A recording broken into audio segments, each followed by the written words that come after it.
The Alliance of Trust Captain Roberts stood on the observation deck of the human diplomatic vessel Harmony, watching the breathtaking sight of New Haven, the first joint colony established between humans and their alien allies.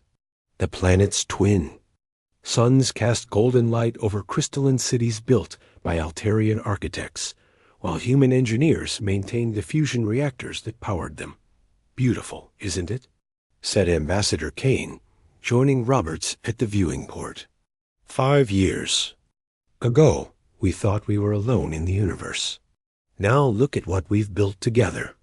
The Terran-Altarian alliance had begun 3 years earlier when human exploration vessels encountered the gentle blue-skinned Altarians fleeing from an aggressive expansion by the Hegemony Empire. Instead of viewing the aliens as threats, humanity had offered sanctuary, protection, and partnership. The Altarians were everything humans were not naturally peaceful, technologically advanced in sciences rather than warfare, and possessing an almost childlike trust in the goodness of others. Their society had never known war. Their language had no words for betrayal or genocide, and their philosophy centered on harmony between all living beings. Dr. Emma Wilson worked in the Joint Research Facility on New Haven, collaborating with Altarian scientists. Veltar on breakthrough technologies that combined human innovation with Altarian theoretical knowledge. The tall, graceful alien's 4 arms moved in elegant patterns as he manipulated holographic equations. Your species amazes me, Veltar said in his melodic voice, his large silver eyes reflecting genuine curiosity. Humans possess such capacity for both creation and destruction. Yet you choose to create with us. Wilson smiled, adjusting the parameters on their joint project, a medical device that could heal traumatic injuries in minutes. That's what friends do, Veltar. We build better things together than we ever could alone. The Alliance had expanded beyond just humans and Altarians. The Kepler refugees, small, fur-covered beings whose homeworld had been strip-mined by corporate interests, found safe haven in human space. The crystalline vegan collective, fleeing religious persecution, established their first temple cities under human protection. On Earth, President Martinez addressed the Global Council about humanity's new role in the galaxy. We stand at a crossroads in human history, she declared. We can choose to be conquerors like the ancient empires that terrorized weaker species, or we can be something new, protectors and partners. The decision had been unanimous. Humanity would defend any species seeking peaceful coexistence and mutual growth. The Human Protection Fleet was established not for conquest, but for safeguarding those who could not protect themselves. Admiral Foster commanded the fleet from the battleship Guardian, humanity's most advanced warship. Unlike vessels designed for aggression, the Guardian carried extensive medical facilities, refugee housing, and diplomatic suites alongside its formidable weapons systems. Sir, reported Communications Officer Blake, we're receiving a priority transmission from the Altarian homeworld. They're requesting immediate assistance. Foster's expression darkened as he listened to the desperate message. Hegemony forces had launched a surprise attack on 3 Altarian worlds simultaneously. The peaceful aliens had no military capability. To speak of their entire defense consisted of automated systems designed to deter wildlife, not repel invasion. How long until we can reach their space? Foster asked his navigation officer. 18 hours at maximum burn, sir. Make it 12, Foster ordered. Send word to all allied vessels. We're going to show the Hegemony what happens when they attack our friends. The response was immediate and overwhelming. Human ships across 3 star systems changed course toward Altarian space. Civilian vessels volunteered to carry medical supplies and refugees. Corporate fleets offered their services without payment, but unknown to humanity, they were already too late. The Hegemony had planned this attack for months, studying human response patterns and calculating exactly how to inflict maximum damage before Earth could react. On the Altarian capital world of Serenity, Elder Council Member Nalther stood in the ruins of the Grand Assembly, watching hegemony soldiers herd his people into transport ships. The gentle beings offered no resistance. Violence was so foreign to their nature that they simply couldn't comprehend what was happening to them. "Why do you do this?" Nalther asked the hegemony commander, his voice filled with genuine confusion. "Rather than anger, we have done nothing to harm you." Commander Vex's reptilian features showed no emotion as he watched the loading process. "You exist. That is offense enough. But more importantly, you have allied yourselves with the humans. That makes you a threat to the natural order." As the last transport ship departed, Vex activated the planet-killer weapon his forces had placed in the capital city. Serenity died in a flash of white light, taking with it 3 billion souls who had never raised a weapon against anyone. The massacre had begun. The hour of horror. Guardian dropped out of hyperspace, expecting to find a battle in progress. Instead, Admiral Foster stared at tactical displays, showing nothing but debris fields where 3 thriving Altarian worlds had once orbited their suns. "Sir," Tactical Officer Davis reported, his voice hollow with shock, "I'm reading massive radiation signatures, consistent with planetary destruction weapons. The worlds are gone." Foster gripped his command chair as the full horror sank in. 12 billion Altarians, every soul on those 3 worlds, had been systematically exterminated while humanity raced to save them. "Survivors?" he asked, though he already knew the answer. "Negative, sir. We're picking up some escape pods and damaged ships in the outer system, but the planets themselves have been completely sterilized." The few survivors told a story that would haunt humanity for generations. The hegemony had not simply conquered the Altarian worlds, they had turned the peaceful beings' own technology against them. Medical facilities became execution chambers. Transport systems became death traps.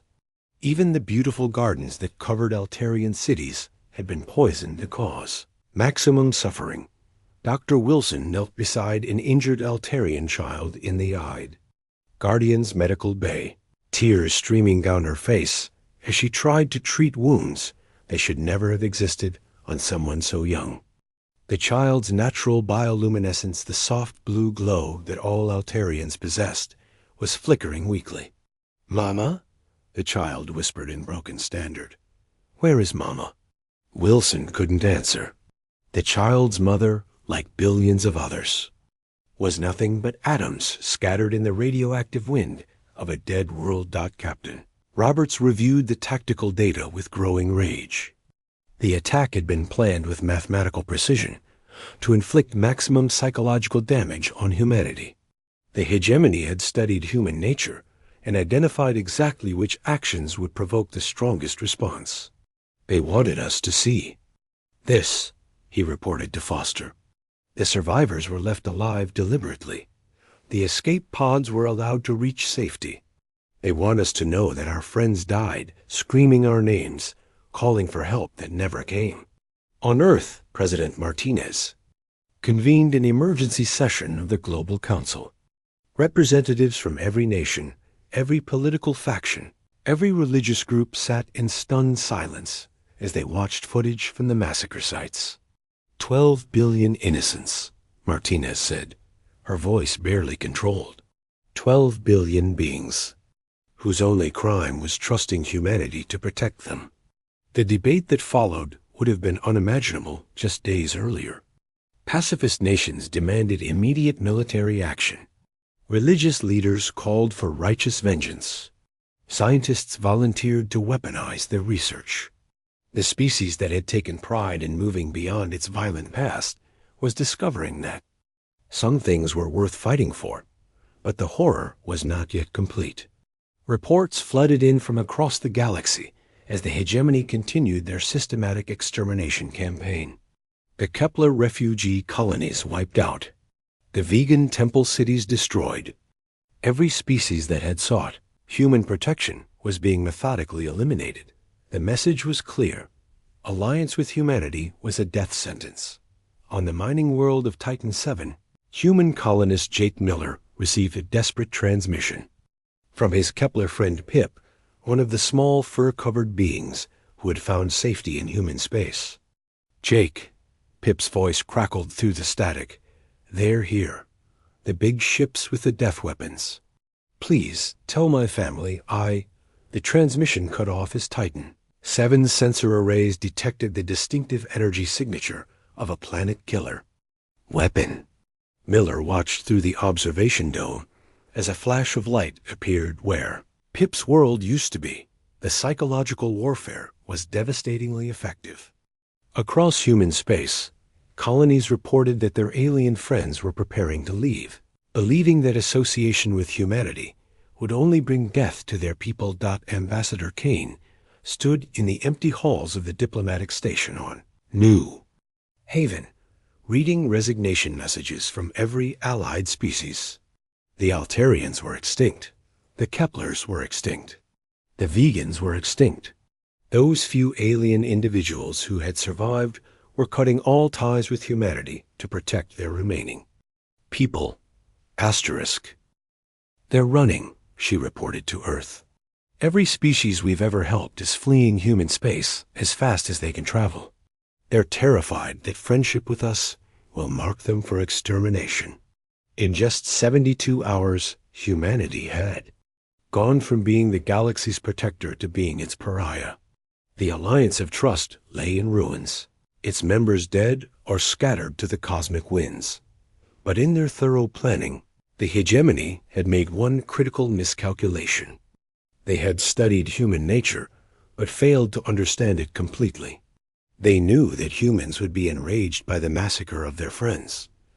They had not anticipated how terrifying an enraged human could be. The awakening of wrath immemorial. Service for the fallen allies was held in the ruins of New Haven's capital city. President Martinez stood before a monument listing 12 billion names, every Altarian, Kepler, and vegan who had died under human protection. The crystalline spires that had once reached toward the stars now lay shattered, their alien architects. "Extinct. We failed them," Martinez said to the gathered human representatives. Her words echoed across empty plazas where alien children had once played. "We promised protection and delivered genocide. We offered friendship and brought extinction." The silence that followed was broken by Admiral Foster's quiet voice. "Madam President, they didn't die because we failed to protect them. They died because the hegemony wanted to send us a message." Foster activated a holographic display showing hegemony fleet movements across the galaxy. The attacks were coordinated across 17 systems simultaneously. This wasn't opportunistic raiding, it was a deliberate campaign to eliminate every species that had allied with humanity. Defense Minister Hayes stepped forward, his face hard with barely controlled rage. "The message is clear. The hegemony views human compassion as a threat to galactic order. They're willing to commit genocide to prevent other species from seeking our protection." Around the monument, human faces showed a transformation that would have terrified their alien friends if any had survived to see it. The species that had extended hands in friendship was discovering muscles it had forgotten it possessed. "What are our options?" Martinez asked, though everyone present already knew the answer. General Brooks laid out the tactical situation with military precision. "We have a choice, Madam President. We can withdraw from galactic affairs and let the hegemony continue their reign of terror, or we can show them what human protection really means." The vote was unanimous. Across human space, the greatest military mobilization in history began. Shipyards that had been building colony vessels and research platforms switched to producing warships. Scientists who had been developing medical technologies began designing weapons. Citizens who had never held weapons volunteered for military service. But this was not the chaotic mobilization of a panicked species. This was the cold, methodical preparation of a species that had finally found something worth killing for Dr. Wilson stood in her laboratory, now converted to weapons research, staring at the medical device she had developed with her Altarian friend Veltar. With a few modifications, the healing technology could be reversed to cause systematic organ failure in any carbon-based life form. "I'm sorry, Veltar," she whispered to the empty room. "I know you would never approve of this, but they made it necessary when they murdered your people." The psychological change in humanity was profound and visible. The species that had taken pride in moving beyond its violent past was rediscovering why that violence had evolved in the first place. But this was not the random aggression of their primitive ancestors. This was focused, intelligent, and absolutely ruthless. Captain Roberts received his new assignment aboard the redesignated warship Vengeance, formerly the diplomatic vessel Harmony. His crew had volunteered to a person, many of them friends and colleagues of the murdered aliens. "Our mission is simple," Roberts told his officers. "We are going to demonstrate to the galaxy that there are consequences for committing genocide against species under human protection." The first target was the hegemony frontier world of Kala Prime, a military staging ground used to launch the attacks on allied worlds. Intelligence reports showed that the planet housed the commanders responsible for the Altarian massacre. "Sir," reported Tactical Officer Martinez, "we're receiving surrender offers from the planetary government. They're offering to negotiate terms for their surrender." Roberts's smile was colder than deep space. "There will be no negotiations. There will be no terms. There will only be justice." The attack on Kala Prime lasted exactly 12 minutes. When it was over, the planet's military infrastructure had been reduced to radioactive craters, but the civilian population remained unharmed. The message was surgical in its precision. Humanity would destroy those who committed genocide, but would not become genocidal themselves. The psychological warfare worked both ways. Across hegemony space, military commanders began to understand that their systematic extermination of human allies had awakened something they were not prepared to face. "They're not fighting like civilized species," reported Hegemony General Thax to his superiors. "They show no mercy to military targets, but they spare civilians. It's unsettling." The hegemony had expected human rage to be unfocused and self-destructive. Instead, they faced something far more dangerous: human rage, channeled through military discipline and moral clarity. The war for the souls of the galaxy had begun, and humanity intended to win it. The reckoning unleashed 6 months after the massacre. The Hegemony High Command gathered in their fortress capital of Dominion Prime, staring at tactical displays that showed an impossible situation. Human forces had systematically destroyed 47 military installations, eliminated 31 command centers, and captured every hegemony officer involved in the genocide campaigns. Supreme Commander Krex, his scaled hide bearing the ritual, scars of 100 victories, struggled to comprehend the reports flowing in from across his empire. "How are they moving so fast?" "Our intelligence said humans were a peaceful species with limited military capability." General Vorth, architect of the alien massacre, shifted nervously in his seat. "Sir, we may have miscalculated. The humans we studied were the diplomatic and exploration branches. What we're facing now appears to be something entirely different." The humans had indeed become something different. The species that had offered friendship to the galaxy was now demonstrating why evolution had given them forward-facing eyes and weapons-grade intelligence. Admiral Foster stood on the bridge of the newly commissioned Dreadnought Memorial, named for the worlds that no longer existed. Around him, his crew worked with the quiet efficiency of professional killers who had found their calling. "Target acquired," reported Weapons Officer Kane. "Hegemony Command Vessel Destroyer, flagship of General Vorth." Foster's voice carried no emotion. General Vorth personally oversaw the extermination of the Altarian nursery worlds. "Weapons free." The Destroyer lasted 18 seconds against human firepower. Not because human weapons were more advanced. The hegemony had superior technology in many areas. But the humans had learned something during their months of warfare that their enemies couldn't understand. Perfect coordination born of absolute purpose. Every human in the fleet fought with the knowledge that they were avenging 12 billion innocent souls. That knowledge made them faster, smarter, and more ruthless than any enemy the hegemony had ever faced.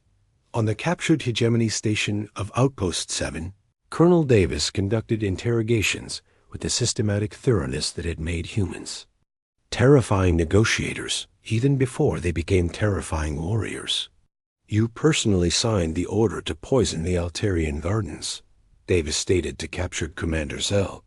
14 million children died in agony because of your decision. Zell's reptilian features showed confusion rather than fear. They were inferior beings. Their deaths were militarily necessary to break human morale. Davis nodded calmly and made a note in his file. "Thank you for confirming your guilt. You'll be transferred to the Altarian Memorial Prison, where you'll serve 1 day of sentence for every life you took. That comes to 14 million days, or roughly 38,000 years. The psychological impact on hegemony forces was devastating. Their leaders were being systematically captured and subjected to sentences that matched their crimes. But the humans weren't torturing their prisoners. They were simply ensuring that justice lasted exactly as long as the suffering they had caused. Dr. Wilson, now directing the Human Biotechnology Warfare Division, had perfected weapons that their alien allies would never have imagined. The healing technologies developed with Altarian help had been reverse-engineered to create targeted biological agents that could disable hegemony forces without permanent harm. Veltar would have been horrified, she said to her assistant as they prepared another batch of non-lethal but incapacitating compounds. But he also would have understood. Sometimes you have to fight monsters to protect innocence. Captain Roberts led a boarding action against the hegemony vessel Terror, knowing that its crew had personally participated in the destruction of the Kepler refugee colonies. His Marines moved through the ship's corridors with practiced efficiency, stunning rather than killing whenever possible. "Remember," he told his team, "we're not here for revenge. We're here for justice. Every being on this ship will face trial for their crimes, but they'll face it alive." The distinction mattered. Humanity was demonstrating that it was possible to wage total war while maintaining moral superiority. They were proving that strength didn't require cruelty. That victory didn't require becoming the monsters they fought. But perhaps most importantly, they were showing the galaxy that some acts like the systematic extermination of peaceful species would bring consequences that lasted as long as the memory of the crime. News of human victories spread across the galaxy, reaching the surviving refugees who had fled human space in terror. Slowly, cautiously, some began to send messages of support. The tide was turning, and the galaxy was learning that humanity's greatest strength wasn't its weapons or tactics, it was its absolute refusal to let evil go unpunished. The new Galactic Order 2 years after the massacre that had changed everything. Supreme Commander Krex of the Hegemony. Empire knelt in chains before the Galactic Tribunal on Earth. The once mighty fortress capital of Dominion Prime was now a gao. Memorial garden tended by human and surviving alien volunteers. Its weapons turned into monuments to the victims of genocide. Judge Martinez, former president turned Chief Justice of the newly formed Galactic Court, read the final charges against the hegemony leadership. You stand convicted of the systematic extermination of 17 sentient species, the destruction of 42 inhabited worlds, and crimes against the fundamental principles of civilized existence. Krex's scaled features showed no remorse, only the bewilderment of a predator who couldn't understand why the prey had turned on him. "We follow the natural order," he said. "The strong rule the weak. It has always been so." "Not anymore," Martinez replied. The sentence of this court is life imprisonment with rehabilitation therapy. You will live long enough to understand why your actions were wrong, and you will spend that understanding making amends. The hegemony empire was gone, dissolved by human forces and replaced by a federation of autonomous worlds united by mutual protection treaties. But the real change was deeper than politics. It was philosophical. Admiral Foster, now commanding the Galactic Protection Fleet, stood on the bridge of the memorial as it patrolled the former hegemony's space. His crew included humans, surviving, Altarians from the outer colonies, rescued Keplers from hidden settlements, and dozens of other species who had emerged from hiding after the war's end. "Sir," reported Communications Officer Blake, "we're receiving a distress call from the Centauri. System: unknown raiders are attacking civilian settlements." Foster's response was immediate. All ships set course for Centauri. Standard protection protocols: defend the innocent, capture the aggressors for trial. The human protection fleet had evolved from a war machine into something unprecedented in galactic history. A force dedicated entirely to preventing the strong from preying upon the weak. Every ship carried not only weapons, but also medical facilities, diplomatic suites, and refugee accommodation on New Kepler, built on a world the humans had terraformed specifically for the surviving Kepler refugees. Young Kep Miller played in gardens that combined human engineering with alien aesthetics. His parents had been among the few survivors of the genocide, saved only because they had been traveling off-world when their colony was destroyed. "Tell me again about the old worlds," Kep asked his father during their evening walk through the maze.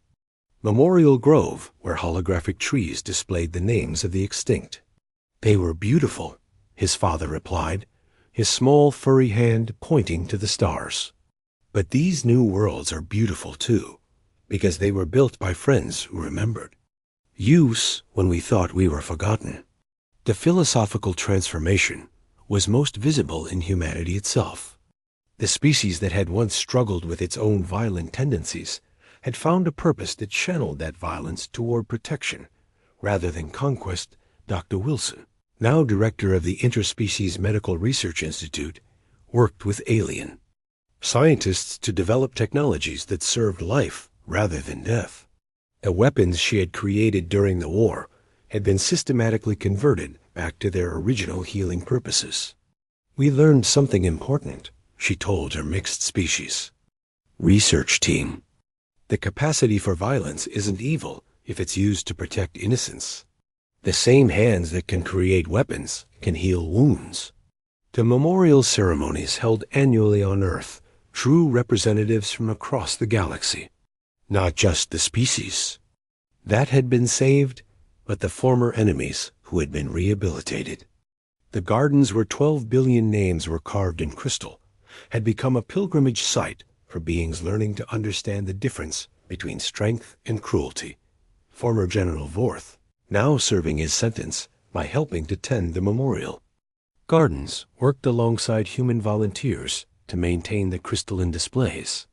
His rehabilitation had taken 3 years, but he finally understood the magnitude of what he had done. "I destroyed entire civilizations," he said to Captain Roberts during one of their regular conversations. "How can any sentence be sufficient?" For that, Roberts, now serving as director of the rehabilitation program, considered the question carefully. "The sentence isn't about making you suffer. It's about making sure you understand why others suffered and ensuring it never happens again." The galaxy had learned that humanity's true strength lay not in its weapons or tactics, but in its absolute commitment to the principle that might did not make right. The species that had discovered friendship with aliens had become their eternal guardians. Children across 1,000 worlds learned human phrases in their schools. "Never again. We remember. No one fights alone. The age of casual cruelty was over. The age of protected innocence had begun." And in the memorial gardens of Earth, the names of 12 billion souls served as an eternal reminder that some things were worth any sacrifice to defend. The end asterisk.